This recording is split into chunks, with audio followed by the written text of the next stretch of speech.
messieurs, bonjour, il est 8h45, bienvenue sur TV Finance et Boursorama.com. On vous accompagne en direct durant cette matinée au cœur de l'actualité des grandes entreprises et des marchés financiers. Avec au programme ce lundi 4 mars, dans quelques instants, l'entreprise du jour. Nous recevons Emmanuel de Saint-Bon, directeur général de Roxane. Comme chaque matin, nous suivrons l'ouverture de la Bourse de Paris avec Bernard Pradeclos, auteur pour compte propre et auteur du livre Stratégie de marché. Dorian Abadi, formateur en analyse technique, viendra ensuite nous présenter les market movers à surveiller de près.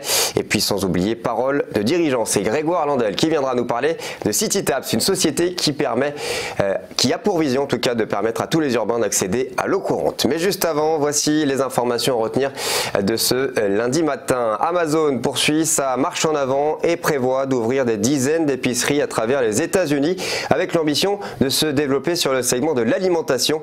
Amazon envisage également de faire monter en puissance sa nouvelle marque de supermarché en rachetant des chaînes régionales de distribution qui gèrent au moins une dizaine de magasins. Le site qui a racheté la chaîne de supermarchés haut de gamme Whole Foods en 2017 pour 12,05 milliards d'euros est désormais en discussion pour ouvrir des magasins dans des centres commerciaux à San Francisco, Seattle, Chicago, Washington et Philadelphie. Amazon déterminé dans sa stratégie visant à développer des enseignes physiques en parallèle à son activité historique de distribution en ligne. Le Brexit en bonne voie pour un accord. En tout cas, l'Union européenne est prête à fournir des garanties supplémentaires au Royaume-Uni en vue de faciliter l'approbation par le Parlement britannique. Le négociateur européen Michel Barnier s'est dit confiant ce week-end. Ces fameuses garanties peuvent être données dans un document interprétatif dont la forme reste à définir, ce qui viendrait en plus du traité de sortie et de la déclaration politique. Pour rappel, un ultime vote aura lieu le 12 mars pour les parlementaires britanniques. Michel Barnier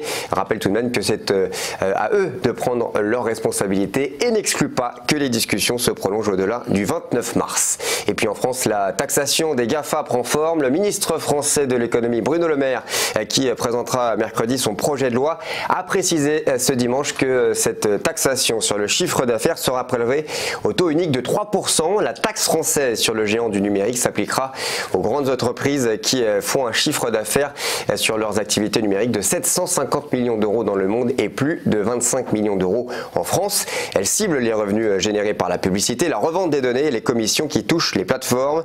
Une trentaine de groupes seront touchés. Ils sont majoritairement américains, mais aussi chinois, allemands, espagnols ou encore britanniques. Voilà pour l'essentiel de l'actualité de ce matin. On va faire un bref point sur la bourse de Paris, le CAC 40 qui a terminé en hausse vendredi, plus 0,47% et à 5265 points. Le Nasdaq a terminé à plus 0,83% et à 7595 points.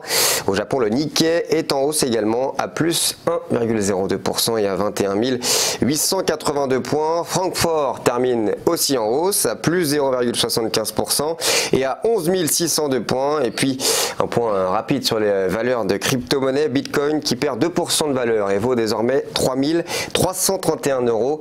Ethereum est à moins 4,51% et vaut 137 euros. Petite page de pub, on se retrouve dans quelques instants sur TV Finance et Boursorama.com.